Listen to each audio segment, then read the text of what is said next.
बिस्मिल्लाहिर्रहमानिर्रहीम, अस्सलामु अलैकुम। पाकिस्तान मॉर्निंग में आपको खुशामदीद कहेंगे। मैं हूँ आपकी मेज़बान इशालत और मैं हूँ मोहम्मद जुनेद हलीम। गुड मॉर्निंग, सुबह खैर। उम्मीद करते हैं, दुआ करते हैं कि आपकी सुबह खैरियत से गुजर रही हो। आप सभी को जुमा बहुत बहुत मुबारक हो। और आज हमारे पास आगाज़ में बहुत ही अफसोसनाक इस लिहाज से कहा जाएगा खबर है कि अवाम के ऊपर महंगाई का बॉम्ब नहीं बल्कि एटम बॉम्ब फोड़ दिया गया है पेट्रोलियम मसनूआत की कीमतों में होशरुबा इजाफा करते हुए। बिल्कुल जी, मुल्क में महंगाई का एक और बड़ा तूफान आ चुका है। वफाकी हुकूमत ने पेट्रोल और डीजल की कीमतों में होशरुबा इजाफा कर दिया।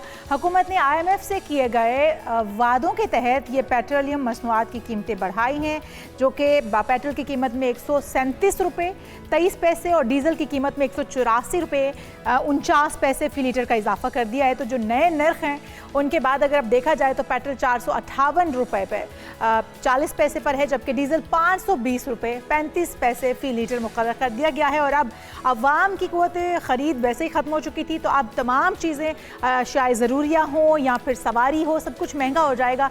तो फिर जो अवाम है वो घरों तक महसूर हो जाए, यही बेहतर रहेगा। बिल्कुल। और हुकूमत की स्ट्रेटजी भी यही दिखाई देती है कि आप काम काज छोड़कर घरों पर बैठ जाएं, लेकिन फिर मामला यह है कि आपको घरों पर रोज़गार के मौके अगर नहीं होंगे तो क्या हुकूमत आपका खर्चा या बोझ बर्दाश्त करेगी? ऐसा भी नहीं है। तो इस हवाले से वज़ीर ख़ज़ाना मोहम्मद औरंगज़ेब और वज़ीर पेट्रोलियम नमूदार हुए थे और उन्होंने प्रेस कॉन्फ्रेंस भी की थी और बताया था कि यह फैसला आलमी मंडी में तेल की कीमतों में इजाफे के बायस किया गया है। लेकिन सवाल हमारा ये है कि जहाँ पर जंग लगी हुई है वहाँ पर तो पेट्रोल बढ़ नहीं रहा और हमारे तो 20-20 जहाज़ों को आने की इजाज़त आर्मी हुकूमत से दी जा रही है। हम उन शायद वाहिद मुल्क हैं या फिर और चंद ममालिक में से हैं जिनको गुजरने की इजाज़त है। तो फिर अवाम पर इतना भारी बोझ डालने की वजह क्या है? क्या और कोई ऑप्शंस नहीं थी? और हुकूमत जो है वो ये कहती है कि वज़ीर-ए-आज़म की ज़ेर सदारत जो होने वाला अहम इजलास था उसके अंदर के, जिसमें फ़ौजी क़यादत और वज़राए आला भी शरीक थे, ये फ़ैसला किया गया है कि सब्सिडी अब सिर्फ मखसूस तबके को दी जाएगी। वज़ीर ख़ज़ाना के मुताबिक मोटरसाइकिल इस्तेमाल करने वालों के लिए 100 रुपये फ़ी लीटर सब्सिडी दी जाएगी, जिसके तहत हर माह 20 लीटर पेट्रोल रियायती कीमत पर फ्राहम किया जाएगा। और ये सहूलत 3 माह के लिए होगी। जो बाकी हैं उन लोगों को ये सहूलत दस्तियाब नहीं है, लेकिन जो छोटे किसान हैं, ट्रांसपोर्ट सेक्टर है, रेलवे है, उनके लिए भी मुख्तलिफ सब्सिडीज़ का ऐलान कर दिया गया है। तो जो गाड़ियों वाले हजरात हैं या इंडस्ट्रियलिस्ट हैं या फिर जो कारोबारी शख्सियात हैं वो इससे महरूम रहेंगी, या जो आम जॉब तबका है, हम हैं, आप हैं, वो सब भी इससे बिल्कुल महरूम रहेंगे। जिसके पास गाड़ी है या तो वो साइकिल ख़रीद ले या फिर मोटरसाइकिल ख़रीद ले, क्योंकि या तो सब्सिडी मिलेगी मोटरसाइकिल पर या फिर साइकिल के ऊपर आपको कोई टेंशन नहीं होगी। जी, और एक ट्रैक रिकॉर्ड हुकूमत का ये भी है कि इजाफा किया जाता है कई गुना, और जब वापस उसको रिवर्स करने की बात आती है तो वो आटे में नमक के बराबर होता है। और एक और चीज़ इशाल, हम ये भी देखते हैं कि जब इजाफा होता है तो हर चीज़ के रेट बढ़ जाते हैं, किराए बढ़ जाते हैं। 1,000 रुपये ट्रांसपोर्टर्स ने इजाफा कर दिया है। लेकिन जब ये कीमतें कम आएंगी तो सवाल ये है कि क्या उन महंगाई के तूफान को भी रिवर्स करने में हुकूमत उतना किरदार अदा करेगी, या फिर ये कह देगी कि हम बेबस हैं, हम कुछ नहीं कर सकते? बिल्कुल जी, और इस वक्त तक तो हमें हुकूमत बेबस ही नजर आती है। लेकिन हम आ जाते हैं अपनी टॉप 5 स्टोरीज की जानिब, और आज हम अपने प्रोग्राम में सबसे पहले बात करेंगे ईरान के साथ और भी बहुत कुछ होने वाला है। अभी वक्त है कि मुआहिदा कर ले, इससे पहले कि देर हो जाए। और ये कहते हैं डोनाल्ड ट्रंप, क्योंकि वो बार बार अल्टीमेटम देने के आदी हो चुके हैं और एक बार फिर से उन्होंने अल्टीमेटम देने के साथ साथ धमकी पर भी उतर आए हैं कि अब और भी बहुत कुछ ईरान के साथ हो सकता है। तो इस पर भी तफसील से जायजा लेंगे कि आखिर डोनाल्ड ट्रंप के दिमाग में क्या चल रहा है, क्या करना चाहते हैं, उनके बयानात क्या कहते हैं और अमरीकी अवाम क्या चाहते हैं। इस पर भी तफसील से जायजा लेंगे। जी, और फिर बात होगी 8 ममालिक की। फ़लस्तीनियों को सजाए मौत देने के इजरायली कानून की मजम्मत की गई है और ये बहुत ही शर्मनाक एक बिल है जो कि कुछ रोज़ पहले कनेसेट में पास किया गया है, जिसमें क्लीन चिट दे दी गई है, फ्री हैंड दे दिया गया है। 8,000 से ज़ायद जो फ़लस्तीनी इस वक्त इजराइल की कैद में हैं उन्हें मौत के घाट उतारने के लिए ये बिल मंजूर किया गया है। और कोई भी इजरायली, कोई भी यहूदी, कोई भी ज़ायनिस्ट किसी भी मुस्लिम को, किसी भी फ़लस्तीनी को मार सकता है, उसे सज़ाए मौत नहीं दी जाएगी। और अगर कोई भी मुस्लिम किसी भी ऐसे सेटलर जो कि वहाँ पर काबिज़ होने की कोशिश करता है, कोई भी इजरायली उनके घरों पर, उनकी ज़मीनों पर काबिज़ होने की कोशिश करता है और वो उस कोशिश में मज़ाहमत में मारा जाता है, तो फिर उस मुस्लिम को सज़ाए मौत दी जाएगी और 90 दिन के अंदर उस पर अमल दरामद को यकीनी बनाया जाएगा। तो ये शर्मनाक कानून है जिस पर 8 ममालिक ने इसके ख़िलाफ़ मज़म्मत की है और इख्तिलाफ़ किया है। इस पर भी तफसील से बात करेंगे, लेकिन उसके बाद बात होगी कराची में बारिश का नया पैटर्न। मौसमियाती तब्दीलियों के वाज़ेह असरात सामने आ गए हैं, आखिर इससे कैसे निपटा जाए। हमने देखा कुछ रोज़ पहले जो कराची में होने वाली बारिश थी उससे खासा नुकसान भी हुआ, तो क्या इस बार निमटने के लिए हम तैयार हैं बारिश से, और शहर कायद के बासी कितना तैयार हैं, हुकूमतें कितनी तैयार हैं हमारी इस मौसमियाती तब्दीली से निमटने के लिए, इस पर भी माहिरीन की राय लेंगे। बिल्कुल, और फिर बात होगी PSL सीजन 11 की। मुल्तान के सुल्तान्स और लाहौर के कलंदर्स आज होंगे आमने सामने। कौन किस पर बाजी ले जाएगा, इसका हवाला आपको बताएंगे। और खदशात अपनी जगह बहरहाल मौजूद हैं। बारिशों का सीज़न है, क्या कहीं बारिश तो मुतासर नहीं करेगा, रंग में भंग नहीं डालेगा, इस पर भी बात होगी। और उसके बाद बात होगी क्या कैटेस्ट्रोफाइजिंग एक जहनी बीमारी है या सिर्फ एक आदत। वहम और मनफी सोच कैसे आपको दायमी अजियत में मुब्तला कर सकती है, और इसका इलाज भी मुमकिन है या नहीं। इन वहमों से किस तरह से खुद को निकाला जा सकता है, इस पर भी तफसील से जायज़ा लेंगे। माहिरीन हमारे साथ मौजूद होंगे, लेकिन सबसे पहले आ जाएंगे अपने पहले टॉपिक की जानिब। और जिस तरह से हम बात भी कर रहे हैं अपने प्रोग्राम के आगाज़ में कि ईरान और इजराइल अमरीका कशीदगी इस वक्त हम देख रहे हैं कि तूल पकड़ती चली जा रही है, मुज़ाकरात की कोई राह नज़र नहीं आती है। और उसके ऊपर डोनाल्ड ट्रंप के मुतज़ाद बयानात या फिर कंट्रोवर्शियल बयानात जिस तरह देखने को मिलते हैं, वो कहते हैं कि जंग जो है वो इंतहाई ख़तरनाक मोड़ पर आ गई है, और ईरान अगर अभी भी नहीं संभला, या ईरान ने घुटने नहीं टेके, या ईरान ने हमारी शराइत नहीं मानी, तो ईरान के साथ और भी बहुत कुछ हो सकता है। तो वो जिस चीज़ का इंदिया दे रहे हैं, जिस बात के लिए वो इंडिकेट पहले से कर रहे हैं डोनाल्ड ट्रंप, आखिर वो क्या कुछ हो सकता है, और क्या ये भी सिर्फ बयानात हैं। जिस तरह से एयर ट्रूपर्स उतारने की बात हो रही थी, ग्राउंड ऑन बूट्स होने की बात हो रही थी, तो क्या ये भी सिर्फ हमें सिर्फ बयानात की हद तक नजर आएगा, या इसमें भी कोई और कहानी छुपी हुई है। बिल्कुल, और डॉक्टर इरफान फ़ानी हमारे साथ मौजूद हैं, माहिर आलमी उमूर। डॉक्टर साहब, आपको वेलकम कहेंगे पाकिस्तान मॉर्निंग में। ये इस वक्त जो सूरत हाल है, गुज़िश्ता रोज़ जो सुबह 6 बजे पाकिस्तानी वक्त के मुताबिक ख़िताब होना था डोनाल्ड ट्रंप का, उससे जो नशियाती इदारे हैं अमरीकी, बरतानवी या पूरी दुनिया के, और जो माहिरीन हैं वो ये तवक्को लगाए बैठे थे कि शायद अब जंगबंदी का ऐलान अमरीका की तरफ से कर दिया जाए कि वो अपने अहदाफ हासिल कर चुके हैं। लेकिन उन्होंने हमलों में तेज़ी की बात की, ईरान को पत्थर के ज़माने में धकेलने की बात की जा रही है। आदम हुर्मस के वाले से वो कहते हैं कि जिसको खुलवाना है जाके खुलवा ले, और अगर किसी को तेल चाहिए तो हमसे आके ले ले। तो ये जो सूरत हाल है, और साथ में जो अमरीकी फ़ौज के बारे में कहा जा रहा है कि जो उन्होंने कहा है कि अगर अफजूदा यूरेनियम को निकालना है तो उसके लिए भी एक प्लान पेश किया गया है। वो प्लान कितना काबिल अमल होगा। फिर पीट हेग्सेथ जो कि इस जंग को शुरू करवाने वालों में सर फहरिस्त हैं, और जो असला साज कंपनियां हैं उसके शेयर्स भी इन्होंने ख़रीदे माल बनाने के लिए, फ़ायदा उठाने के लिए। उन्होंने अपने आर्मी चीफ को भी अपने ओहदे से हटा दिया गया है। तो क्या कोई नया प्लान है, कुछ बड़ा इससे भी ज़्यादा भयानक होने वाला है? देखिए, first of all thank you very much for inviting me. देखिए, जो आपने डोनाल्ड ट्रंप के खिताब की बात की है ना, बिल्कुल आलमी रहनुमा, आलमी ममालिक जितने भी क़यादतें थीं वो ये एक्सपेक्ट कर रही थी कि जो डोनाल्ड ट्रंप है वो स्पीच के अंदर, ज़ाहिर है जब एक इतने बड़े मुल्क का या सुपर पावर का जो सदर है वो अगर टीवी पे आके नेशनल खिताब कर रहा है वाइट हाउस से, तो इसका मतलब है कि वो कोई बहुत बड़ा ऐलान करने जा रहा है।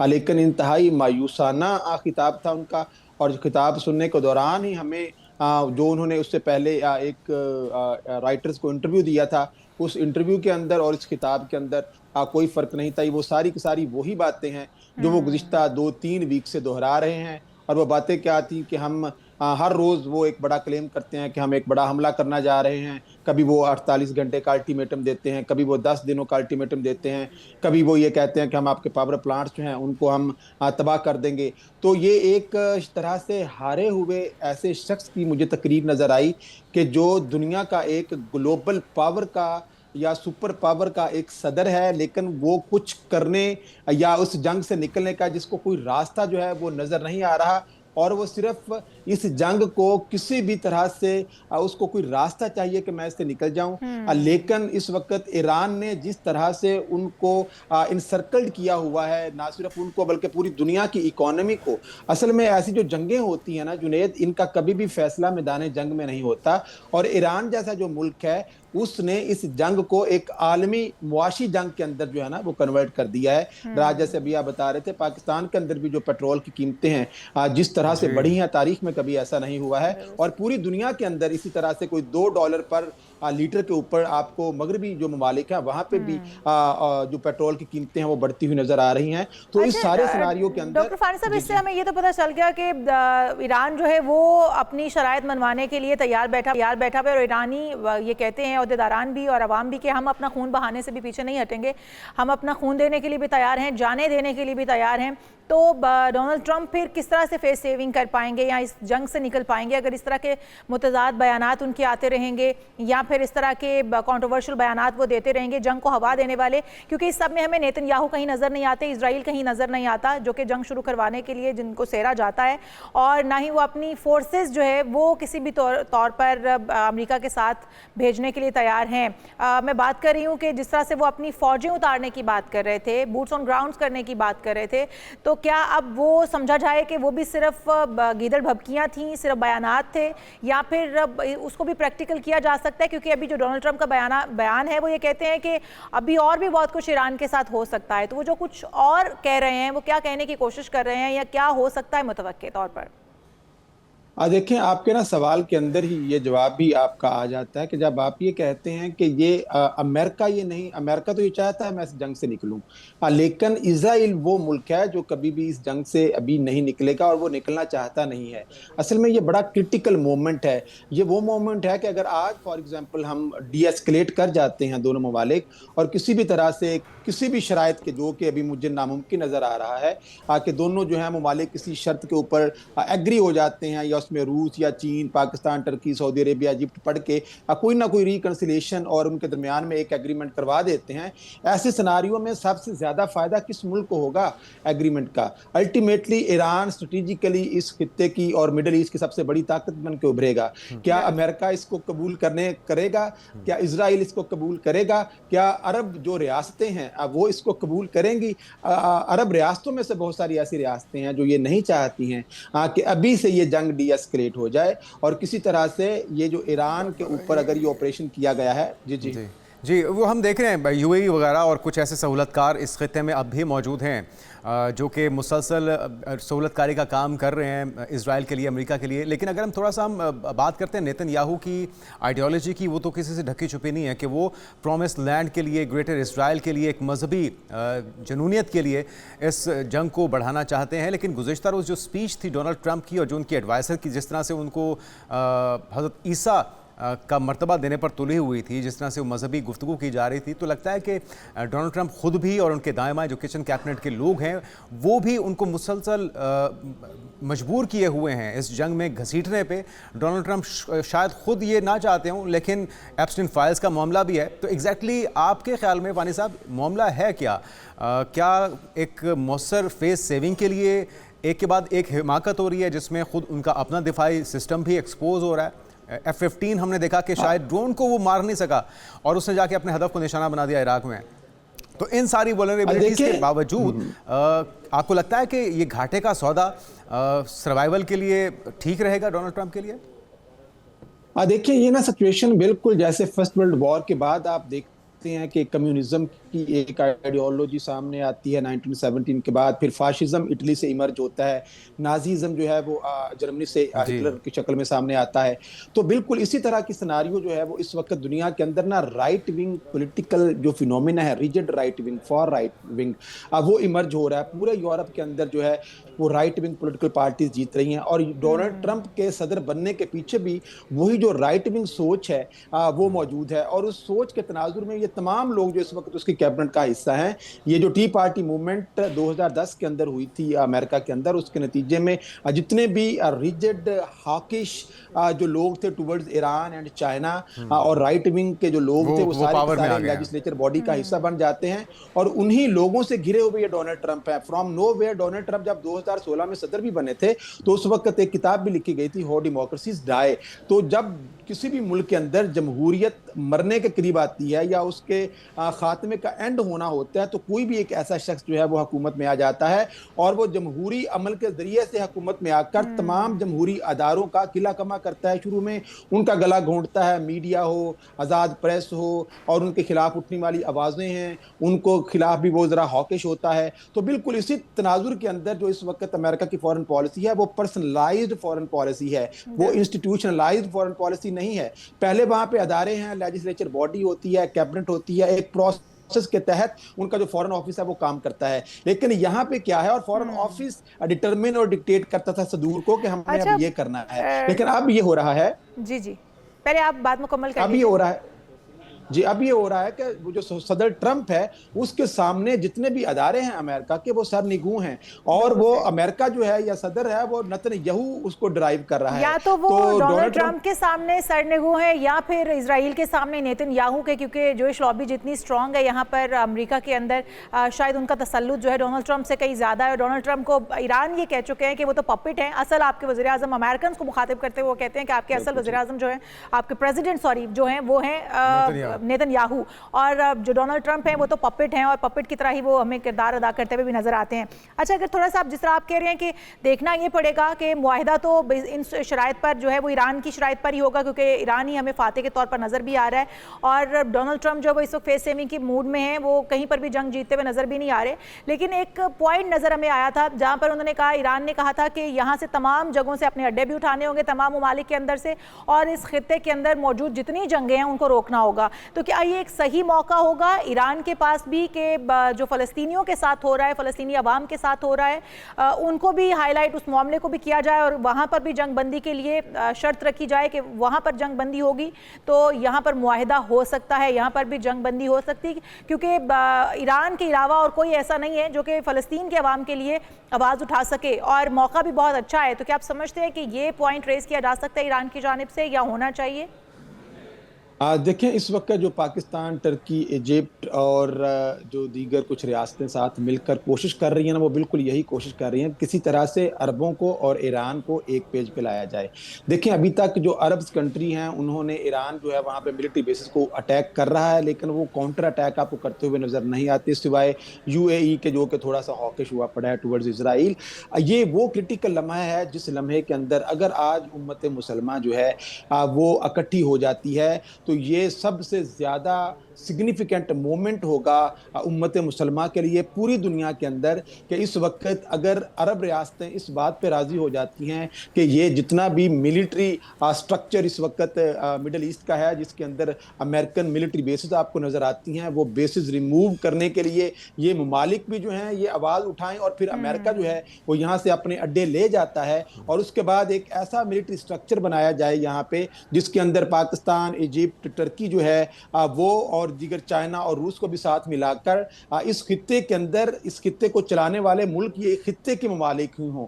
कोई बाहर से आके, जैसे पहले यहाँ ब्रिटिशर जो थे वो मिडिल ईस्ट को रूल कर रहे थे, फिर अमेरिका आ गया, तो ये बड़ा क्रिटिकल मोमेंट है जिस मोमेंट के अंदर ये तमाम ममालिक मिलकर अगर तो एक टेबल पर आ जाते हैं तो ये हमारे लिए बहुत सिग्निफिकेंट मोमेंट है, अगर नहीं आते हैं तो ये उतना ही खतरनाक लम्हा होगा अरब रियासतों के लिए भी और इटसेल्फ ईरान के लिए। अच्छा, एक तो फानी साहब, ये जितना भी इंतहा पसंदों का टोला है ये अपनी मनमानियाँ अमरीकी अवाम की हिमायत के बगैर अपने इत्तेहादियों को तो वैसे ही अपना वो मुखालिफ बना चुके हैं, नेटो से बड़े खफा हैं। वो कहते हैं कि जी नेटो हमारे मुश्किल वक्त में काम नहीं आई, हम इनके मुश्किल वक्त में इनके काम नहीं आएंगे।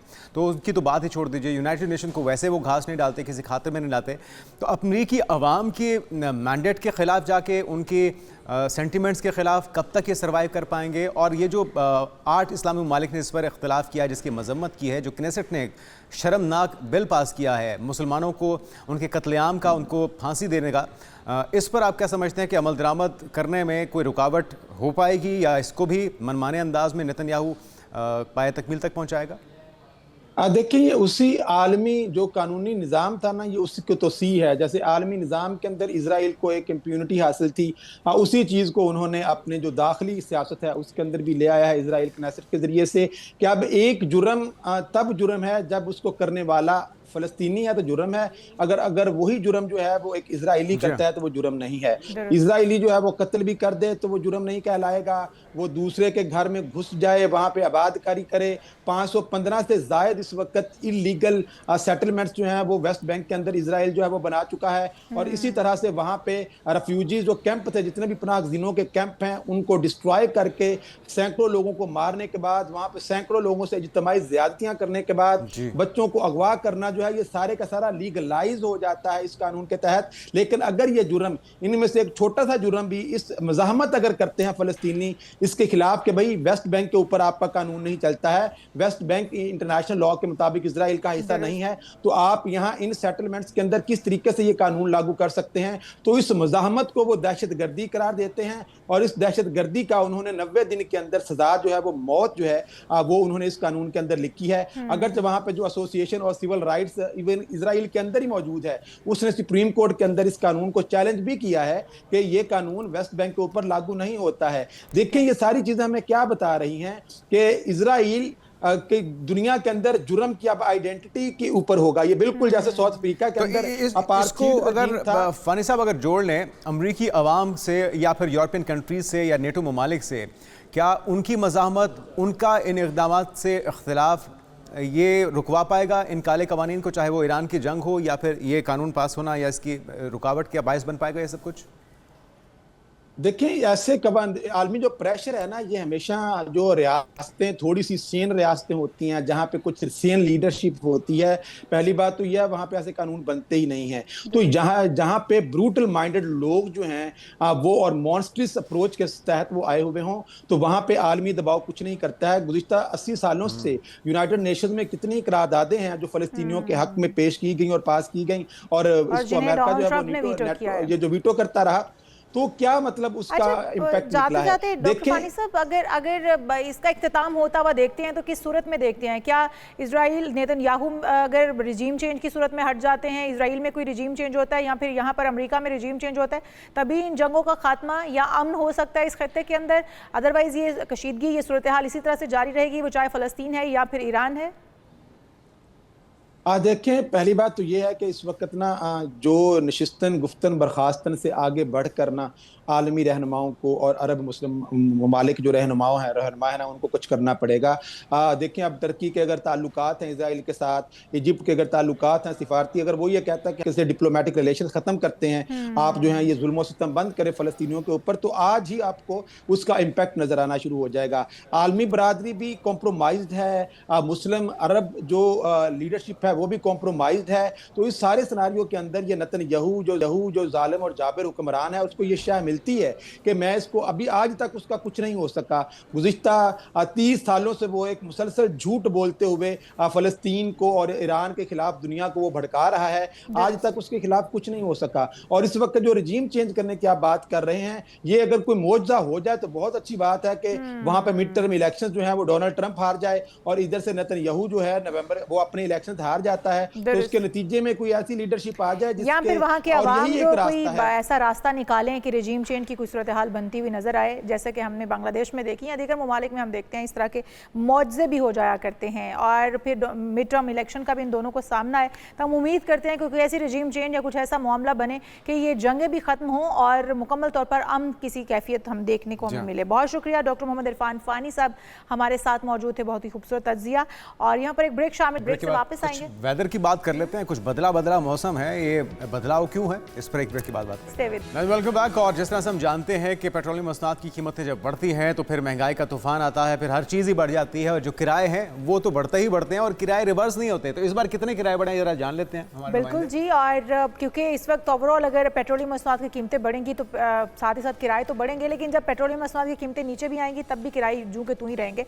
हम जान लेते हैं, हमारे साथ शब्बीर हैदर मौजूद हैं। शब्बीर हैदर गुड्स ट्रांसपोर्टर्स के साथ मौजूद है, क्योंकि उन्होंने 65% इजाफा कर दिया किरायों के अंदर, जो कि बहुत ज़्यादा है, और आवाम जो है वो यही गाड़ियाँ, यही बसें यूज़ करते हैं आने जाने के लिए भी और अपने घरों को वापस जाने के लिए भी। तो आखिर शहरी क्या करेंगे? शहरियों की दुहाइयाँ अपनी जगह पर है, हुकूमती इक़दाम अपनी जगह पर हमें नज़र आते हैं, लेकिन जो ये एकदम से किरायों को बढ़ा दिया जाना जाहिर है जुड़ा हुआ है वो पेट्रोल की कीमतों के साथ। लेकिन जुनेद, अब इसका अल्टीमेटली होगा क्या? आवाम के ऊपर बोझ पड़ेगा, यही होगा और यही यही होता आया है, आवाम के ऊपर बोझ डाला जाता है हुकूमत की तरफ से भी, और जितने भी चाहे वो ट्रांसपोर्टर्स हों, चाहे वो फार्मर्स एसोसिएशन हो, चाहे वो हम गुज़िश्ता रोज़ बात कर रहे थे कराची में 20 रुपये बढ़ाया गया है दूध की कीमत को, और अभी वो कहते हैं कि जी हमने 2 महीने के अंदर 70 रुपये इसमें मज़ीद इजाफा करना है।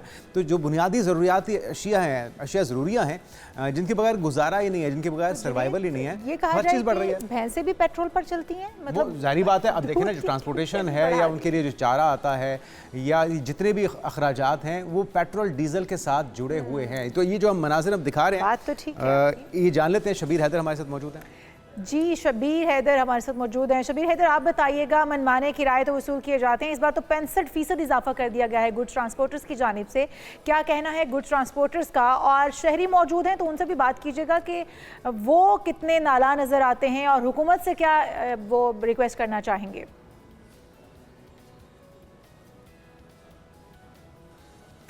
शबीर हैदर से फिर से रब्ता करने की कोशिश करते हैं जुनेद। और अगर हम खुद इस चीज़ को अगर देखें जाकर, और इस वक्त जो भी हालात हैं गुड्स ट्रांसपोर्टर्स के, सही बात कर रहे हैं आप कि हर चीज़ का जुड़ा होना पेट्रोलियम मसनूआत के साथ ये महंगाई का एक नया तूफ़ान लेकर आता है। और जब पेट्रोलियम मसनूआत की कीमतों को बढ़ाया जाता है तो इस चीज़ को मद्देनज़र रखना चाहिए कि हर चीज़ ही इसके साथ जुड़ी हुई है।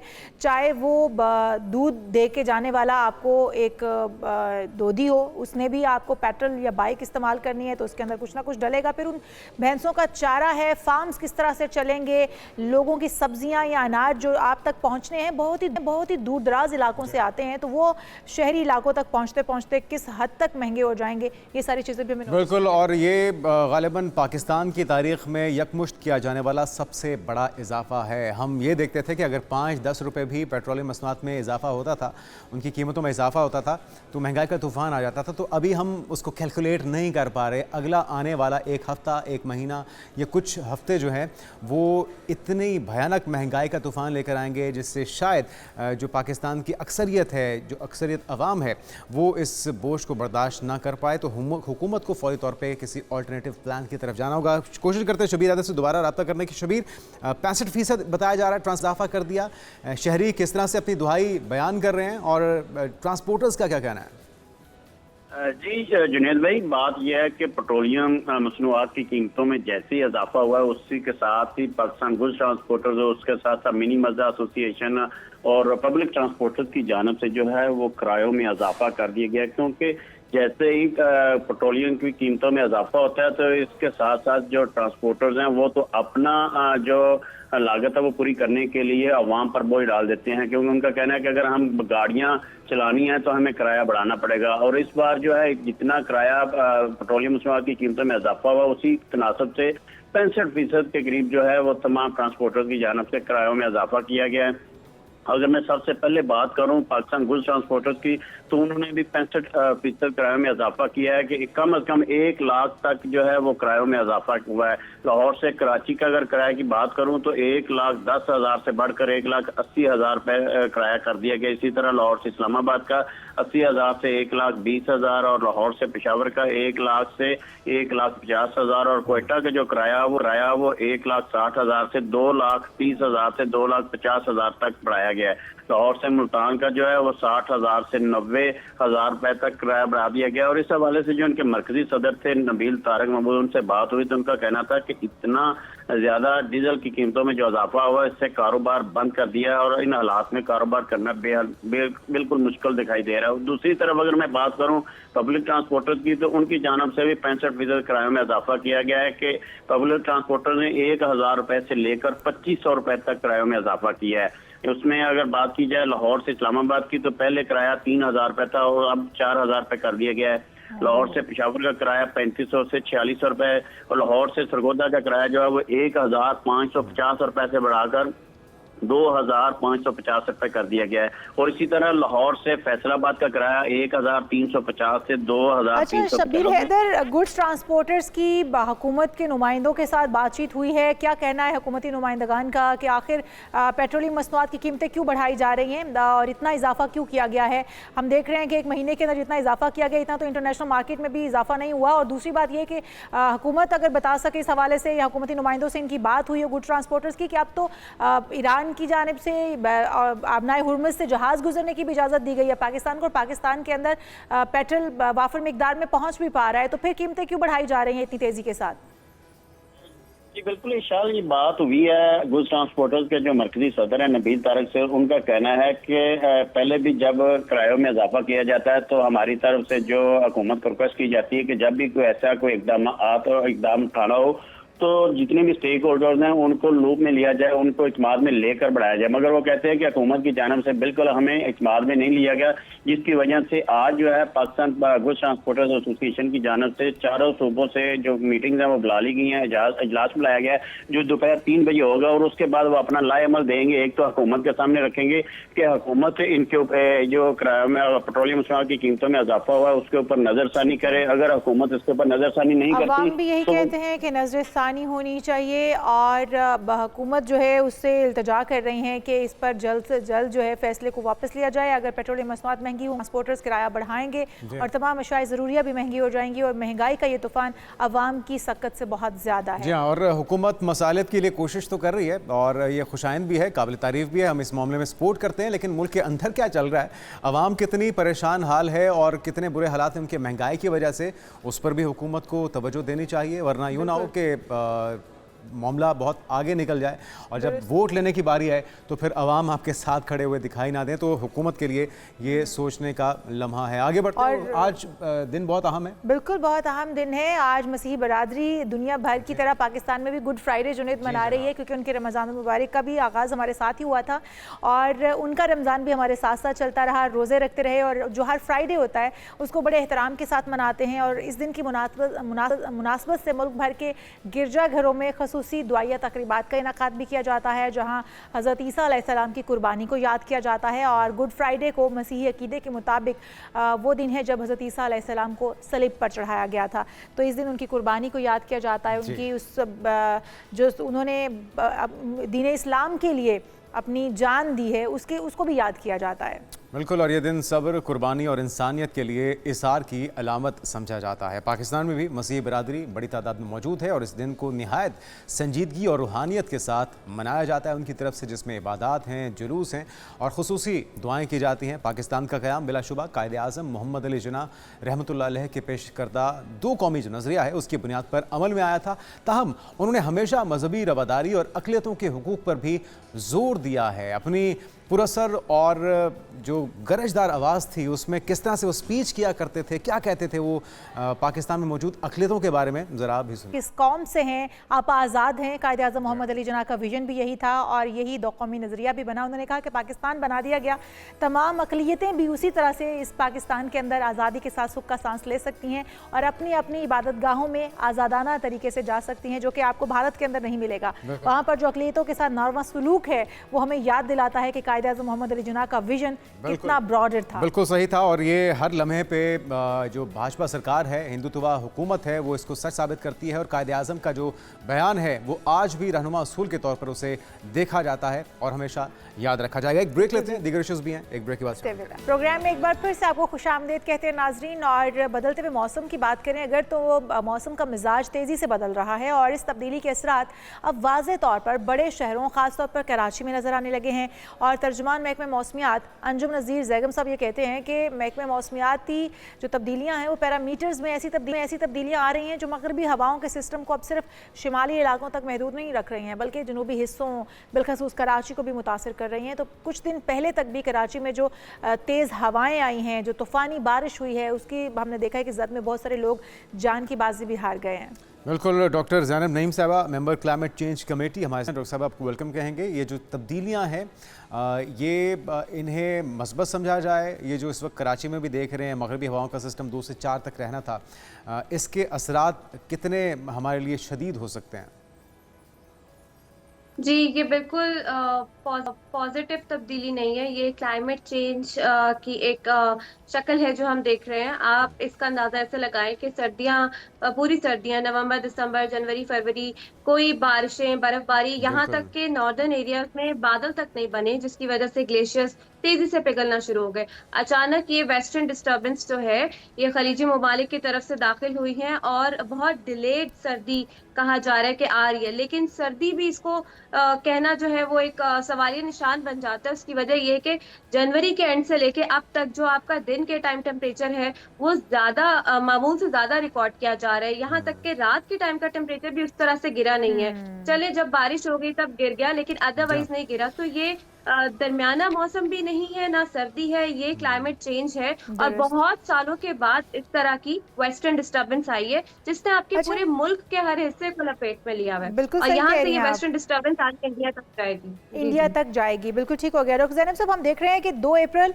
1985 को 37 मिलीमीटर बारिश हुई थी कराची के अंदर और अप्रैल के महीने के अंदर, और ये तारीख ने दोबारा से खुद को दोहराया है और एक बार फिर से हमने देखा तूफानी बारिश वहाँ पर रिकॉर्ड की गई है अप्रैल के महीने में। तो ये जो मौसमियाती तब्दीली है, इसका वैसे तो आपसे बहुत बार हमारी बात हुई तो आपने हमें बताया भी और समझाने की कोशिश भी की कि जो तब्दीली है इसके अंदर बहुत सारे अवामिल कार फरमाए जिसमें हमारा अपना भी बड़ा कंट्रीब्यूशन है। लेकिन अगर हम ओवरऑल देखें तो ये कौन से ऐसे अवामिल हैं बेसिक जो इसके ऊपर अपना असर छोड़ रहे हैं और जिसकी वजह से पूरी दुनिया क्लाइमेट चेंज की जद में आ रही है? हमने देखा सऊदी अरब के अंदर तूफ़ानी बारिशें जो कि कभी नहीं हुआ करती थी, हमने देखा दुबई के अंदर तूफ़ानी बारिशें, तूफ़ान किसी कैफियत वहाँ पर देखने को मिली, सैलाबी सूरत हाल वहाँ देखने को मिली, जबकि वहाँ पर भी खत्ते में बारिश बहुत कम होती है। तो ये इसकी बेसिक वजूहात क्या हैं जो ओवरऑल इसके ऊपर असरअंदाज हो रही हैं? अच्छा, बेसिक वजूहात में सबसे बड़ी वजह तो ये है कि ये आपके जो ग्रीन हाउस गैसेज हैं, कार्बन डाइऑक्साइड, मीथेन, ये ईंधन जलाने से, फॉसिल फ्यूल बर्न करने से जो है ये इनका बैलेंस आउट हो चुका है। यानी ये जब से इंडस्ट्रियलाइजेशन हुई है, जो अमीर ममालिक ने, तरक्की याफ्ता ममालिक जो आज बन के बैठे हुए हैं, उन्होंने अनचेक ग्रोथ किया और उन्होंने देखा ही नहीं कि इतनी ज्यादा इंडस्ट्रियलाइजेशन अनचेक कर गए फॉसिल फ्यूल की मद में कि क्लाइमेट चेंज की शक्ल अख्तियार कर गया। और अब वो बाकी मुल्कों को रोक रहे हैं कि नहीं नहीं आप ऐसा ना करें, और सरमाया भी नहीं दे रहे।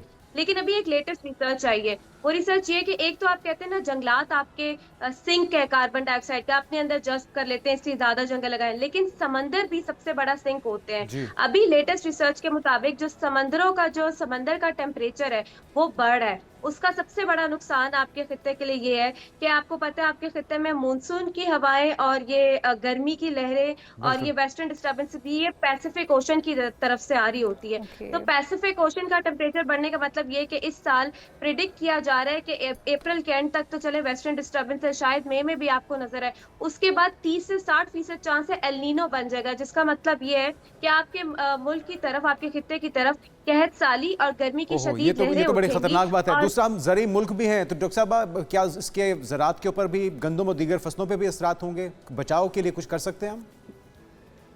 बिल्कुल, आपकी गंदम की फसल इससे सड़ सकती है। कैश क्रॉप आप एक्सपोर्ट पे प्रेशर आ जाएगा। अभी देखिए सिंध साइड पे आम और केले की फसल पे बीमारी लग रही है, ये ज्यादा नमी और टेम्परेचर बढ़ने की वजह से होती है।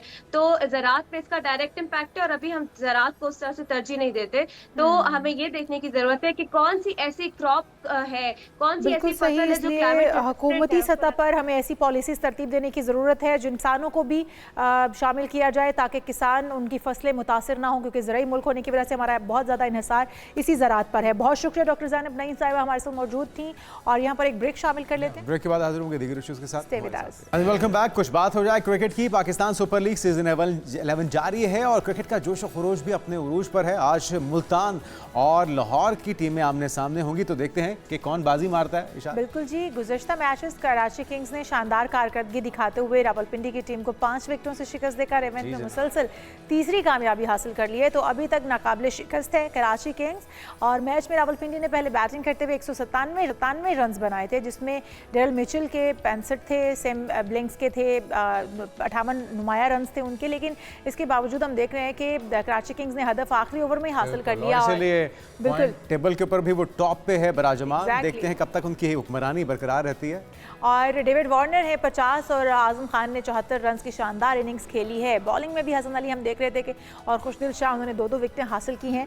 हमारे साथ शमशेर नियाजी हैं, sports journalist. Welcome to show कहेंगे आपको शमशेर। कल के मैच को किस तरह से देखते हैं आप? और इस्लामाबाद यूनाइटेड ने भी अच्छा खेला, वैसे तो मुझे ये लगता है कि उन्होंने कोशिश तो की बहरहाल, लेकिन कराची किंग हमें नाकाबिले शिकस्त नज़र आ रही है। आखिर क्या स्ट्रेटजी है कराची किंग्स की? थैंक यू सो मच सबसे पहले तो, एंड गुड मॉर्निंग एवरीबॉडी। देखें पीएसएल एकदम से जो है वो पिछले कुछ 2-3 मैचेस से बड़ा एक्साइटमेंट ज़्यादा हो गई उसकी पीएसएल में। ज़्यादा मज़ा आने लग गया मैचेस देखने का, क्योंकि कल डबल हेडर मैच था और आपने कल से ज़रा एक दिन पीछे चले जाएं तो हाई स्कोरिंग मैच था। 225 रन का टारगेट दिया, इस पीएसएल का सबसे ज़्यादा बड़ा टारगेट दिया।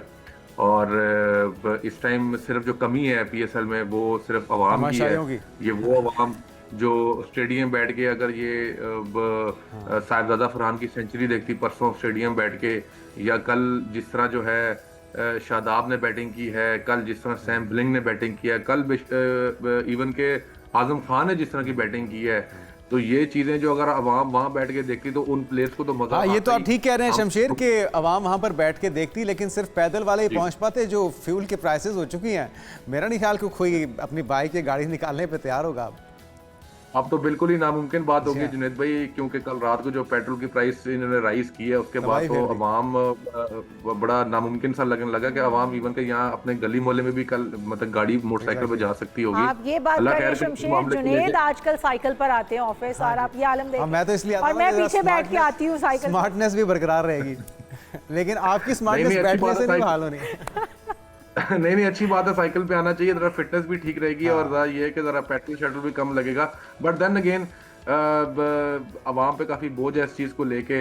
अवाम पहले आना चाहती थी स्टेडियम में मैच देखने के लिए, अब अवाम वाकई मजबूर हो गई सोचने पे कि यार हम स्टेडियम में जा भी सकते हैं कि नहीं जा सकते। बहरहाल पीएसएल की जहां तक ताल्लुक है, इस टाइम पीएसएल जो है बड़ा फुल ऑफ एनर्जी चल रहा है और आगे भी बड़े एक्साइटेड मैच आपको देखने को मिलेंगे। और कल रात को जो 2 गेम्स हुई हैं इनमें भी आपने बड़ा फिट मुकाबला देखा है। इस्लामाबाद यूनाइटेड ने बड़ा अच्छा खेला है और मतलब एक टीम से एक प्लेयर ने 50 रन भी मारे हैं, डेरन मिचेल की बात कर रहा हूँ, और एक टीम से उसी प्लेयर ने 3 विकेट्स भी लिए हैं। तो बड़ा जबरदस्त मैच जा रहा है। और कल रात को आजम खान ने जिस तरह अपने कैचेस ड्रॉप करवाए हैं तो कल उनकी किस्मत रंग ले आई, वो 50 कर गए और मैच के हीरो थे कल रात के वो। अच्छा, रावलपिंडी की टीम ने 197 रन के बावजूद मैच गंवा दिया, तो कहाँ खामियां रह गई, प्रॉब्लम्स रह गई इनके लिए? देखें रावलपिंडी को मैं ये नहीं कहूँगा कि वो कोई नई टीम है हैदराबाद किंग्स की तरह। प्लेयर जो हैं, टीम तो नई है ही है, लेकिन प्लेयर उसमें जो खेल रहे हैं बड़े एक्सपीरियंस्ड हैं, नो डाउट। मैं किसी टीम को मैं जहां भी बैठ के जो इस बारे में बात की, मैंने किसी टीम को अभी तक कोई तनकीद का निशाना नहीं बनाया, क्योंकि सब नए हैं, टीम्स नई है, स्ट्रक्चर नया है। प्लेयर बेशक पुराना हो, लेकिन स्ट्रक्चर जब नया होता है उसमें एडजस्ट करने में नए प्लेयर को भी टाइम थोड़ा लगता है। बेशक इसके के मोहम्मद आमिर उनके पास है। अच्छा, आप लोगों ने कल पता नहीं देखा ही नहीं देखा कि रावलपिंडीज की टीम में 2 आमिर खेल रहे हैं, एक आमिर खान खेल रहा है। आपने उस लड़के की पेस देखें, आप उस लड़के की बॉलिंग देखें, जिस तरह उन्होंने सलमान अली आगा कल बॉलिंग करवाई है। मैं बड़ा हैरान हूँ कि ऐसे लड़के किधर हैं। मतलब ये लड़के जो हैं ये मेन नेशनल टीम के लिए क्यों नहीं क्वालिफाई करते, इनको क्या प्रॉब्लम है? प्रॉब्लम चले वो तनकीद पे चला जाएगा। अभी मूड बाकी बिल्कुल नहीं है किसी चीज पे तनकीद करने का। अभी पीएसएल है, हमारे मुल्क में हो रहा है, हम इसको जरा उठा के रखेंगे। लेकिन क्या बॉलिंग थी उनकी। लेकिन बिसाइड इट के मोहम्मद आमिर खेल रहा है, आमिर खान आप जरूर चेक कीजिएगा उस लड़के को, उसने बॉलिंग कराई है। डेरन मिचेल खेल रहे हैं, बड़े बड़े मोहम्मद रिजवान इवन के खेल रहे हैं, कप्तान है। लेकिन उसके बावजूद भी इस्लामाबाद यूनाइटेड, उन्होंने वो ट्रॉफीज चैंपियन भी हैं पीएसएल के, जितने भी सीजन पीछे हुए हैं उनमें मैं बड़ी उनके पास मेन ट्रॉफीज भी हैं पीएसएल की। इसके अलावा उनके पास एक्सपीरियंस प्लेयर भी है। कल रात को बस वही बात है ना कि जो जिसने ग्राउंड में परफॉर्म किया, जिस दिन वो चल गया। शादाब ने कल आपको 50,000 रन बना के दिए हैं, आजम खान ने रन बना के दिए हैं। तो ये बहुत सारे नए प्लेयर्स भी चलते हुए नजर आए और बड़ा अच्छा परफॉर्म करते हुए नजर आए, और हम उम्मीद करते हैं कि हमारे इन प्लेयर्स को मौका दिया जाएगा नेशनल टीम में और थ्रू प्रॉपर प्रोसीजर लाया जाएगा, ना कि ऐसे ही उठाकर उन्हें बिना पॉलिश किए या बिना उन्हें देखे सोचे समझे उनकी स्ट्रेंथ को पहचाने बिना ही टीम में शामिल कर दिया जाए और फिर उनको ज़ाया कर दिया जाए। अच्छा, अगर हम थोड़ी बात कर लें फ़खर जमान की, जिस तरह उनके ऊपर 2 मैचेस की पाबंदी लगी थी और उन्होंने एप्लीकेशन दी थी कि उन्हें 2 मैचेस की जो पाबंदी का सामना है वो उनके ऊपर से हटाई जाए, लेकिन उनकी एप्लीकेशन को मुस्तरद कर दिया गया।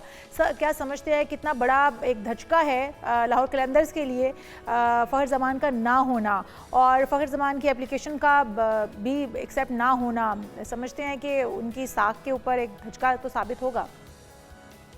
जी देखें, फ़खर जमान बहुत बड़ा प्लेयर है। मैं एक इस टाइम पाकिस्तान में अगर T20 स्पेशलिस्ट बैट्समैन है ना कोई ओपन जो नए बॉल को खेल सकता है, वो फ़खर जमान। और आपने पीछे देखा है पास में फ़खर जमान ने ऐसे ऐसे मैचेस जितवाए हैं, ऐसी ऐसी बैटिंग्स की हैं, ऐसी ऐसी सिचुएशन में बैटिंग की है जिसको आप वाकई वो तारीफ के काबिल है। और एक बहुत बड़ा हमारी कौमी टीम का जो अब वो हिस्सा हैं, और मतलब मैं उनको एक छोटा प्लेयर नहीं मानता पाकिस्तान। लेकिन जितना बड़ा प्लेयर होता है उतनी बड़ी जिम्मेदारी भी तो होती है शमशेर। जिम्मेदारी भी होती है जुनैद भाई, बिल्कुल होती है जिम्मेदारी। अब आप देखें कि ये इतना मुझे उम्मीद नहीं थी फखर ज़मान थे कि यार इतनी बेवकूफ़ाना हरकत वो ये ऑन ग्राउंड कर सकता है। जाहिर बात है कि चीटिंग का आपको जवाब तो देना पड़ेगा, चीटिंग का आपको जो खमियाजा भुगतना पड़ेगा। आपने ऑन ग्राउंड चीटिंग की है, उसका आपको करना पड़ेगा। शमशेर लगता है बचपन में उन्होंने बूटी बहुत लगाई है, उनकी बूटी वाली आदत गई नहीं थी। हाँ, लेकिन उनसे जो नए प्लेयर्स हैं, जो जूनियर्स हैं, वो क्या सीखेंगे? सॉरी, दोबारा बोलिएगा। मैंने कहा अगर जैसे सीनियर प्लेयर्स ऐसा करेंगे तो जूनियर्स उनसे क्या सीखेंगे फिर? जुनैद भाई एग्जैक्टली ये आपने बड़ी फिट बात की है। मैं आपकी इस बात से बड़ा एग्री करता हूँ कि अगर सीनियर प्लेयर इस तरह करेंगे तो छोटों को क्या मशवरा दे रहे हैं। देखिए ग्राउंड में 35 से 40 कैमरे लगे होते हैं, कोई थोड़े कैमरे। अब जमाना वो नहीं रहा कि आपको कैमरास पकड़ नहीं सकते। बेशक पाकिस्तानी पास्ट प्लेयर में अगर आप देखें, माजी में देखें, प्लेयरों ने बहुत इस तरह की बॉल टैंपरिंग वगैरह की है, फॉरेन प्लेयर्स ने टैंपरिंग वगैरह की है। ये आपके जो लीग में पीएसएल में स्मिथ खेल रहा है, इन्होंने इतनी बड़ी बॉल टैंपरिंग की थी ऑस्ट्रेलिया में, इन्होंने रो के माफिया मांगी थी फिर मीडिया के सामने बैठ के। इस तरह हुआ है, लेकिन ऐसा करना नहीं चाहिए। आप प्रोफेशनल प्लेयर हैं, आपको अब सजा मिली, अब आप किस चीज की अपील कर रहे हैं? अब नसीम शाह के साथ जो वाकया हुआ है, आपने मुंह से बात निकाल दी, अब आप उसकी कहेंगे मैं माजरत करता हूँ, तो आप क्या बच्चे हैं? या आपका बोर्ड आपको बताता नहीं है, या आपकी टीम के मेंबर आपको बताते नहीं है कि ये चीज गलत है, या आपको खुद को नहीं पता ये चीज गलत है? तो मेरे ख्याल से चीटिंग की सजा मिलनी चाहिए और जूनियर प्लेयरों को इनसे सीखना चाहिए। और फखर ज़मान को खुद खुदा का वास्ता है, अभी आपकी क्रिकेट रहती है, इस तरह की हरकतें नहीं करनी चाहिए। बुरा इंप्रेशन पे फोकस हो और क्रिकेट खराब होती है। अपने परफॉर्मेंस के बलबूते पे आप दूसरी टीम को पिछाड़ें, ना कि आप फाउल प्ले करें। अच्छा, अगर आज के मैच पे आ जाएं, आज है मुल्तान सुल्तान्स और लाहौर कलंदर्स के दरमियान मुकाबला, किसको बाजी ले जाता देख रहे हैं? देखें, फखर ज़मान डाउटफुल है और लाहौर कलंदर और मुल्तान सुल्तान का मैच जो है ये बेसिकली पंजाब डर्बी इसको कहते हैं। फुटबॉल में एक वर्ड यूज किया जाता है, फुटबॉल डर्बी। इसका मतलब है कि एक ही सूबे की दो टीम्स हैं जिनकी आपस में लगती है, तो ये उसी तरीके से मुल्तान और लाहौर का आज मैच है। और लेकिन आज बारिश की बहुत बड़ी प्रेडिक्शन है मैच में, और अभी भी बारिश हो रही है। आप लोगों को आवाज, जी हाँ जी, अभी बारिश हो रही है, पता नहीं आपको आवाज आ रही है? बिल्कुल आ रही है, बल्कि हमें लग रहा है पीछे क्या हमारे स्टूडियो से डायरेक्ट आवाज आ रही है, क्योंकि हमारे ऊपर एकदम से जो बारिश शुरू होती है और हमें तो लग रहा है ओले भी बढ़ रहे हैं। हाँ जी, मुझे भी ऐसी कोई आवाज आ रही। मैं भी आप लोगों से बात करने के बाद बाहर जाके देखूंगा कि ओलों का मौसम है कि नहीं, लेकिन बारिश स्टार्ट हो चुकी हुई है और आज सारा दिन बारिश है। मैच थोड़ा डाउटफुल है आज, लेकिन अगर लाहौर और मुल्तान का मैच होता है, it's gonna be a very good contest. Lahore के अंदर बहुत टाइट टीम है, मुश्किल टीम बन चुकी है पीएसएल में। मुल्तान सुल्तान ने अभी पिछला मैच भी जीता है, वो भी अपने आप को, और मुल्तान सुल्तान ने रन चेज किए हैं, तो अच्छा मैच होगा। बड़े बड़े नाम खेल रहे हैं, फखर ज़मान को मिस किया जाएगा। अगर होगा तो अच्छा मैच होगा, लेकिन अगर हम देखें शमशेर, तो प्रेडिक्ट पहले से था कि मौसम जो है वो इसी तरह का रहेगा। बारिशें एक्सपेक्टेड थी और इस बारे में बार बार बताया भी जा रहा था कि मगरबी हवाएं पाकिस्तान के ऊपर असरअंदाज होंगी, उसको मलहूज़े खातिर नहीं रखा गया। और फिर हम ये भी मानते हैं कि उसके बाद विंडो अवेलेबल नहीं थी, यही एक विंडो बचती थी जिसके अंदर ये पीएसएल करवाया जा सकता था। लेकिन क्या बिल्कुल ही इसको इग्नोर कर दिया गया है बारिश की फोरकास्ट को? क्योंकि पिछला मैच भी एक बारिश की नज़र हुआ, गो के दोनों टीमों को एक एक पॉइंट मिल गया, लेकिन इसी तरह से अगर सारे मैच बारिश की नज़र हो जाएंगे तो फिर शायकीन क्रिकेट घर बैठ के चाहे वो उससे महसूस नहीं हो पाएंगे। ये जो आपने दूसरी बात की है ना कि इनके पास कोई स्लॉट नहीं थी पीएसएल करवाने की, ये वाकई सही बात है। इनके पास कोई टाइम स्पेस नहीं था, कोई जगह नहीं थी जहाँ पे पीएसएल करवा सकें।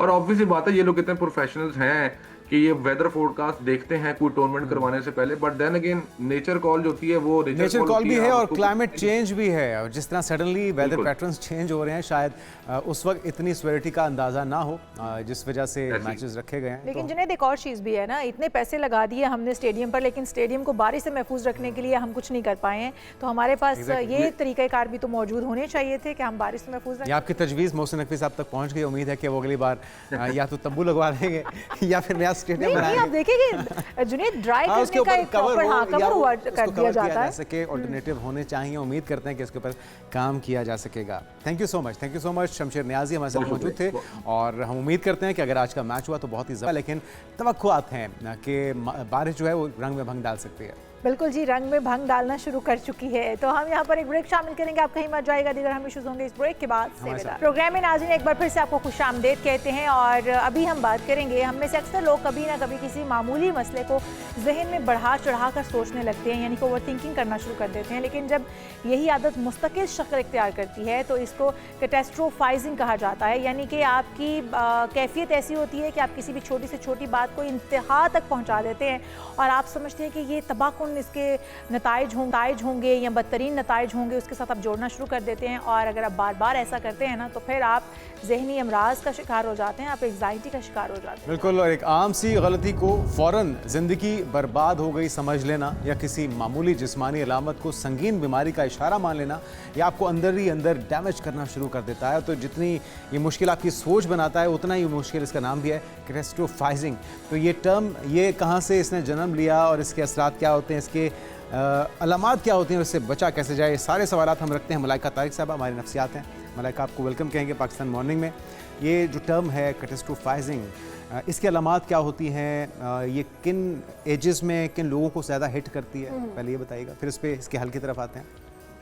अच्छा, इसमें बेसिकली ये होता है, कैटास्ट्रोफाइजिंग ये होता है कि आप हर सिनेरियो में, हर चीज़ में वर्स्ट चीज़ को इमेजिन कर लेते हैं, नेगेटिव चीज़ को इमेजिन कर लेते हैं। आप हमें देख सकती हैं मलाइका, आप हमारी तरफ देख सकते हैं, हम इतने भी बुरे नहीं नजर आते हमारी तरफ देख के बात कर सकते हैं। ठीक है, आप वर्स्ट सिनेरियो को इमेजिन कर लेते हैं। छोटी सी बात हुई है घर में, छोटी सी लड़ाई हुई है, हर चीज़ ख़त्म हो गई है।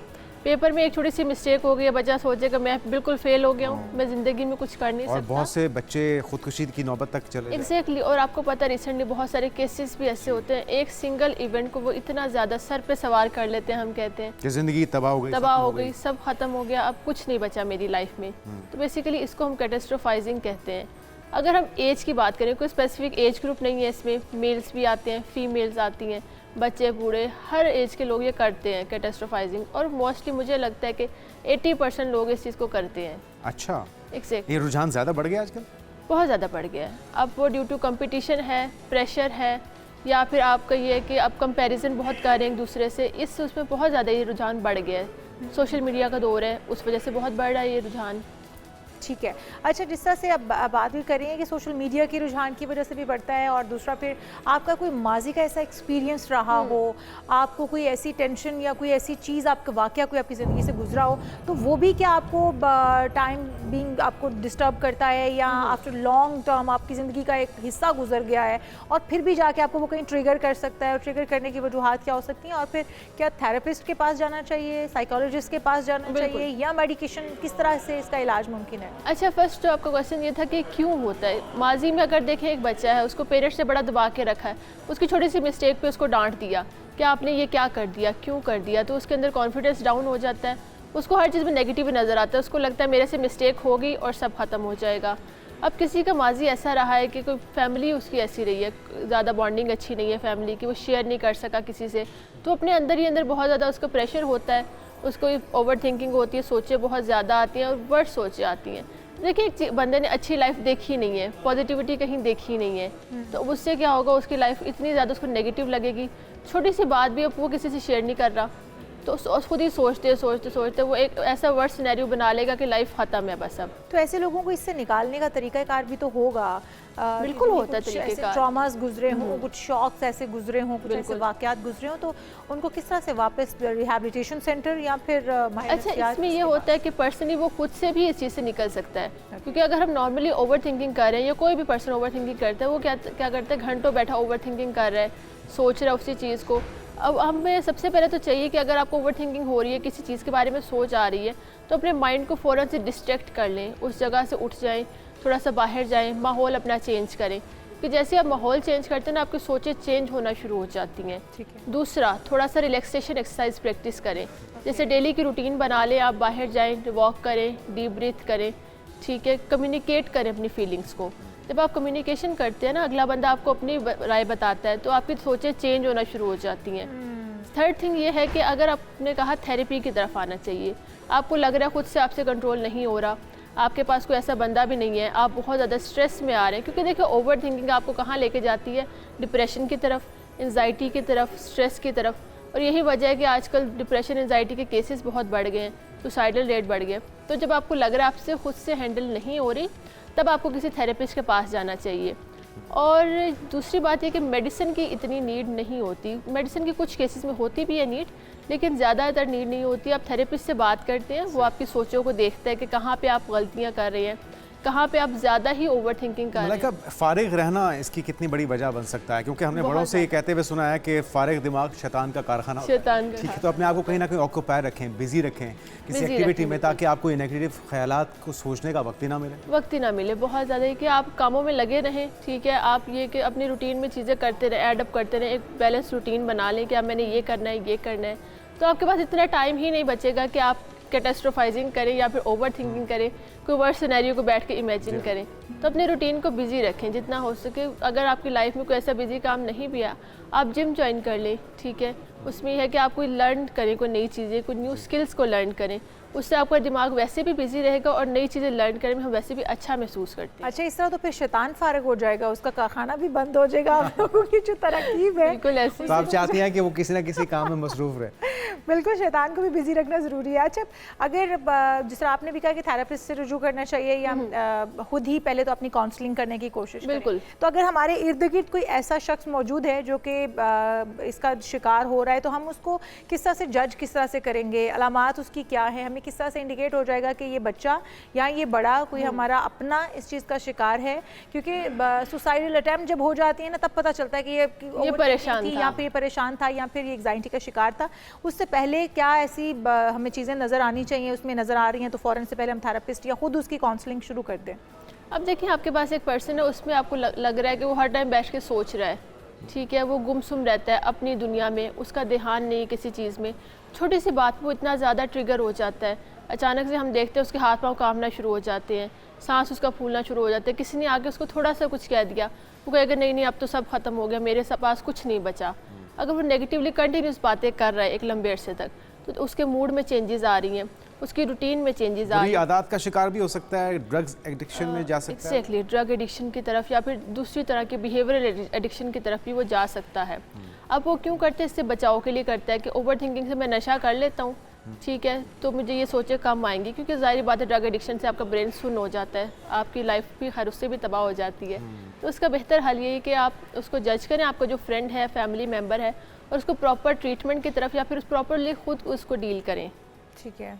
अच्छा, ये भी मलाइका में बताइएगा कि किस एज के लोग ज़्यादा इससे मुतासिर होते हैं, और जो आपके पास, क्योंकि आप रिहैबिलिटेशन सेंटर भी रन कर रही हैं, उसके साथ भी काम कर रही हैं, एसोसिएट हैं, तो आपके पास जो पेशेंट्स आते हैं तो आपने उनमें क्या फ़ील किया? जो ड्रग एडिक्ट लड़कियां या लड़के आते हैं, वो किन वजूहात की बिना पर उस चीज़ में पड़े हैं या उन्हें वो लत लगी है? अच्छा, ड्रग एडिक्शन की बात करें, सबसे पहले जो इसमें ये है कि सोशल मीडिया को देख देख के आते हैं। ऐसी कंपनी फैशन के तौर पे अडॉप्ट करते हैं उसे, बिल्कुल फैशन के तौर पे, कि दिखा रहे हैं कि बड़ा हीरो ड्रग कर रहा है, वो वैसा दिखने के लिए ड्रग करते हैं। सेकंड थिंग, हमारी कंपनी बहुत मैटर करती है। आजकल बहुत इजीली अवेलेबिलिटी है ड्रग की, आपको कहीं से भी मिल जाएगा। इवन कहीं से नहीं मिल रहा तो आपको ऑनलाइन ऐसी वेबसाइट्स हैं जहाँ से आपको मिल जाता है ड्रग। अच्छा, ये मुझे खुद अपने पेशेंट्स ने मुझे बताया कि ऐसी वेबसाइट है, और ऐसे बॉक्सेस में मिल जाते हैं कि उस पर कुछ मेंशन नहीं होता कि ये ड्रग है या क्या और है। अब तो बल्कि हमने ये भी देखा कि डिलीवरी बॉयज़ जो हैं वो फूड डिलीवरी के साथ साथ ये खिदमात भी खाने में के पैकेट में लेके आ रहे हैं, ड्रग्स लेके आ रहे हैं। तो अब देखिए इतना इजीली अवेलेबल है, इसमें मैंने देखा है मेल्स भी कर रहे हैं ड्रग, और फीमेल्स का भी उतना ही रेशियो है ड्रग एडिक्शन का।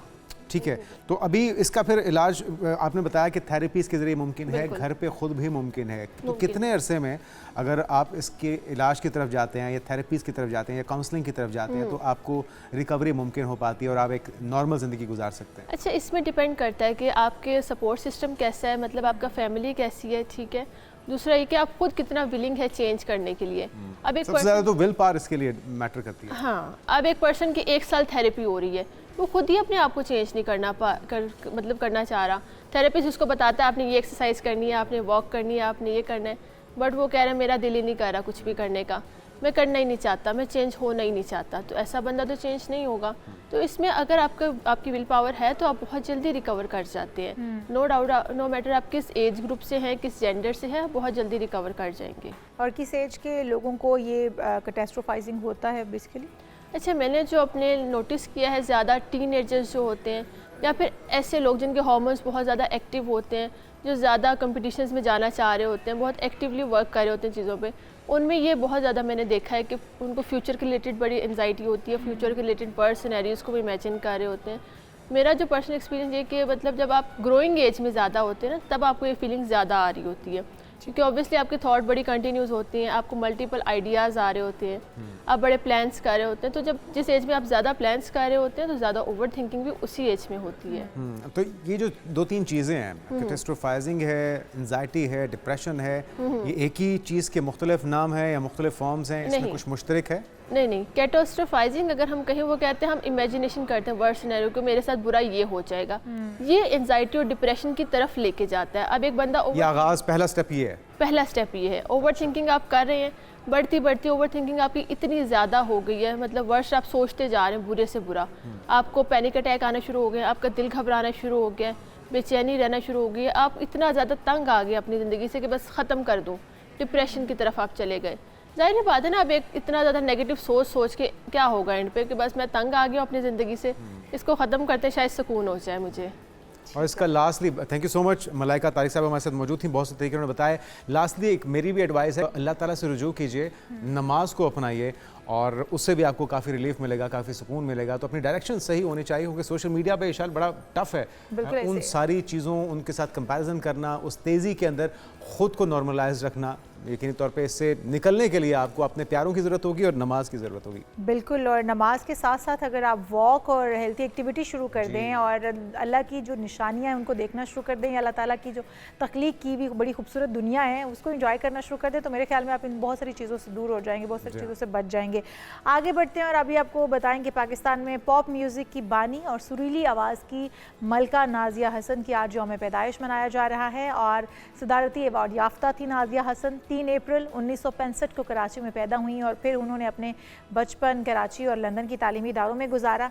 और फिर नाजिया हसन 1980 में सिर्फ 15 बरस की उम्र में उस वक्त शोहरत की बुलंदियों पर पहुंच गई जब उन्होंने भारत के मारूफ फिल्मसाज फिरोज़ खान के फिल्म कुर्बानी में अपने जैसा आप जैसा कोई नहीं, जी हाँ, तो उनके कुछ मकबूल गीत हम भी सुनते हैं। आइए दुनिया को आज उनकी यादें ताज़ा की जा रही हैं। हम यहाँ पर एक ब्रेक शामिल करेंगे, लेकिन जब ब्रेक से वापस आएंगे तो बात होगी डिजिटल मईशत पर, जो हुकूमत ने एक बार फिर से टैक्सेस लगाने की कोशिश की है या फिर उसे मज़ीद जो है वो ज़बूहाली का शिकार करने की कोशिश की है। क्योंकि हम देख रहे हैं कि डिजिटल मीडिया जितना तेज़ी से ग्रो कर रहा है पाकिस्तान के अंदर स्पेशली, कुछ ऐसे भी हैं जिनको ग्रो नहीं करना चाहिए, वो भी ग्रो कर रहे हैं, लेकिन उसके ऊपर अब इसको डिस्करेज किया जा रहा है। ये बहुत ही काबिल अफसोस हमारा। तो इस पर बात करते हैं, लेकिन इस ब्रेक के बाद stay with us. Welcome back. और पाकिस्तान में तेजी से फैलती डिजिटल मईशत है, अब हुकूमती रडार पर आ चुकी है। एफबीआर ने यूट्यूबर्स, इंस्टाग्राम इन्फ्लुएंसर्स और डिजिटल क्रिएटर्स को बाकायदा टैक्स नेट में लाने के लिए नए कवायद का मुसवदा जारी कर दिया, एक फंदा उनके लिए तैयार कर दिया है। और हुकूमत से लगता है कि इनकी तरक्की बर्दाश्त नहीं हो रही, जो अपने बलबूते पर पाकिस्तान की मईशत में बेहतरी के लिए कंट्रीब्यूशन कर रहे हैं। बिल्कुल, और हमारे मुल्क का ये अलमिया है, जो भी सेक्टर फ्लरिश करने लगता है, जो भी थोड़ा रेवेन्यू जनरेट करने लगता है, हुकूमत को खटकने लग जाता है। बिल्कुल, हुकूमत को वो खटकने लग जाता है और हुकूमत जो है फिर उसके इर्द गिर्द जो है वो फंदे तेज़ करना, वो उनके गले में फंदा डालने की तैयारियां शुरू कर देती हैं। तो जो इस शोबे में एक बड़ी पॉलिसी तब्दीली समझी जा रही है, वो मुजवज़ा कवानीन के मुताबिक यूट्यूबर्स और इन्फ्लुएंसर्स जिनके सब्सक्राइबर्स या फॉलोवर्स 50,000 या उससे ज़ायद हैं, उन्हें अब बाकायदा कारोबार तस्वुर किया जाएगा और उन्हें टैक्स अदा करना होगा। ये इकदाम इस बात की निशानदही करता है कि सोशल मीडिया अब सिर्फ तफरीह या इजहार का जरिया नहीं है, बल्कि बाकायदा मुआशी सरगर्मी बन चुका है। तो इन किन कवायद के तहत ये टैक्सेस लगाए जाएंगे, इस पर बात करेंगे। हमारे साथ डॉक्टर हाकान हसन नजीब साहब, साबिक मुशीर वज़ारत मौजूद हैं। वेलकम टू शो कहेंगे डॉक्टर हाकान साहब आपको। और जो ये फैसला किया गया है, आप कितना दुरुस्त समझते हैं? और अगर हम देखें जो क्रिएटर्स हैं जो कि खुद साख्ता तौर पर उन्होंने अपने लिए एक रेवेन्यू भी जनरेट किया है, पाकिस्तान की मईशत में भी कंट्रीब्यूट कर रहे हैं और अपना घर खुद चलाने की कोशिश कर रहे हैं, या फिर दीगर जो यूट्यूबर्स हैं, इन्फ्लुएंसर्स हैं, उनके ऊपर जो एक फंदा तैयार किया गया है हुकूमत की जानिब से, समझते हैं कि दुरुस्त फैसला है? देखिए, पहले तो इस फैसले को ज़रा डेप्थ में जाकर देखना पड़ेगा कि क्या करने जा रहे हैं। पर डिजिटल इनकम जो है वो एक इस वक्त आई थिंक जो हमारे रेवेन्यू साइड के पॉलिसी मेकर्स हैं, उनका ये ख्याल है कि वो एस्केप कर रही है पाकिस्तान का tax net. So that's the thinking they have. अब नॉन रेजिडेंट्स जो है वो पाकिस्तान मोनेटाइज कर रहे हैं पाकिस्तानी ऑडियंस के through. So that's the thought process there. और फिर मैं समझ सकता हूँ कि असर प्रेशर तो ऑब्वियसली IMF से आ रहा है कि टैक्स बेस को आप जो है बढ़ाने की कोशिश करें। अच्छा, अब इसका एक इफेक्टिव टैक्स बर्डन देखना पड़ेगा। इसके बड़े इन्फोर्समेंट कंस्ट्रेंट्स हैं। मतलब ये रिक्वायर्स के जो प्लेटफॉर्म लेवल कोऑपरेशन है यूट्यूब गूगल उनसे लेनी पड़ेगी। मेरे ख्याल है इसमें ज्यूरिसडिक्शनल लिमिटेशंस आ जाएंगी कि जो बाहर लोग हैं डिफिकल्ट टू ट्रैक के पाकिस्तान ओरिजिन का कौन से व्यूज़ हैं versus global views. So it's not this simple right. अब इसका मुसवदा देखना पड़ेगा कि ये चीज़ें देखी गई हैं कि नहीं।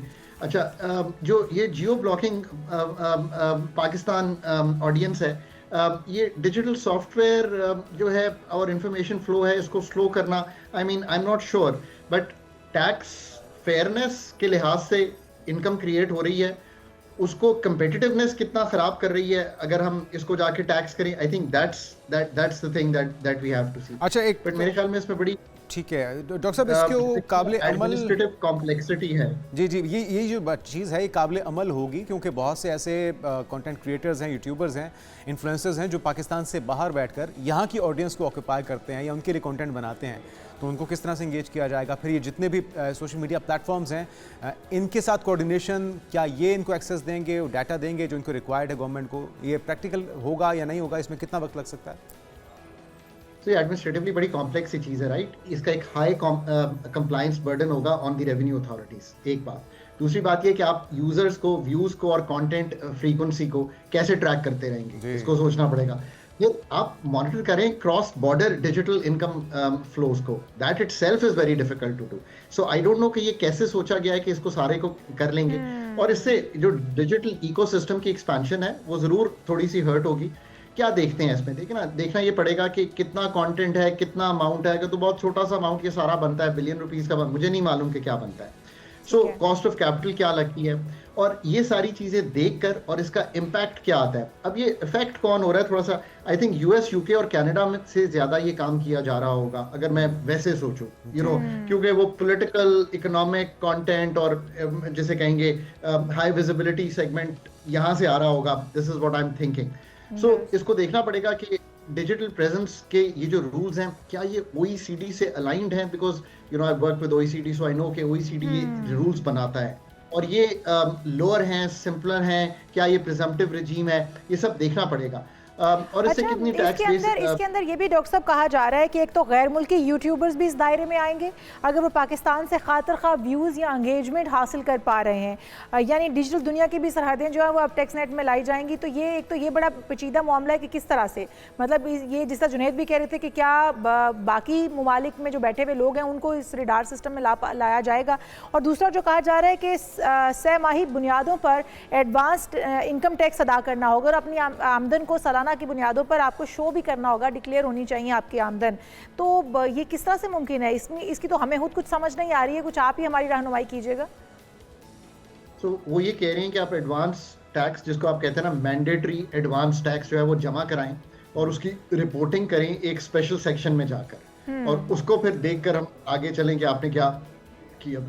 I certainly think ये बड़ा मुश्किल होगा करना, मतलब ये कैसे सारी ट्रैकिंग की जाएगी। तो इससे ये मशवरा आपको लगता है कि जिसने भी दिया है ये पाकिस्तान की मईशत की बेहतरी के लिए वाकई में अपने अहदाफ हासिल कर पाएगा, या फिर वो जो प्रेशर हम देख रहे हैं IMF की तरफ से है कि अहदाफ पूरे नहीं हो पा रहे, वो उनको कहीं से भी पूरा करना है, तो वो इस रास्ते से जो एक खुद से, जिस चाहे वो फ्रीलांसर्स हों या इन्फ्लुएंसर्स हों या जितने भी सोशल मीडिया के प्लेटफॉर्म से लोग अपने बलबूते पे कोशिश कर रहे हैं, और बल्कि मुल्की मईशत में भी तो एक कंट्रीब्यूशन ही है।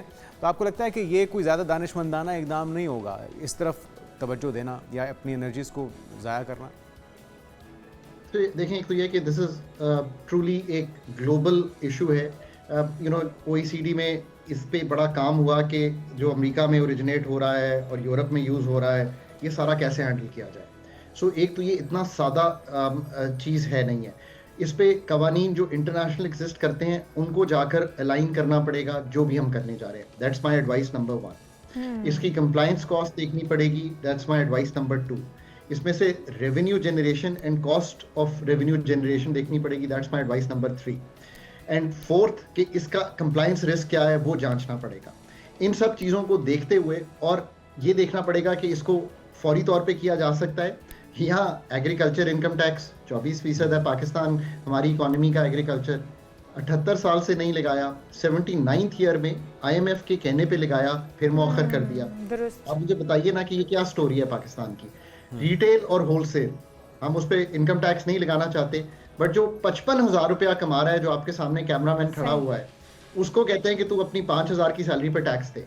मतलब ये कौन सी स्टोरी है पाकिस्तान? डॉक्टर साहब, क्या IMF ने मजबूर किया इस काम के लिए?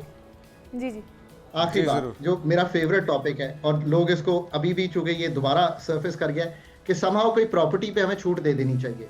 खुदारा ये अंडरस्टैंड करें, पाकिस्तान की सारी सेविंग्स प्लॉट्स में लगवा कर ना स्टॉक मार्केट में जाती है, ना ही नई इंडस्ट्री में जाती है, नई फार्मिंग में जाती है, ना ही IT और फाइनेंशियल सर्विसेज में लगने में जाती है। ये डेड इन्वेस्टमेंट है।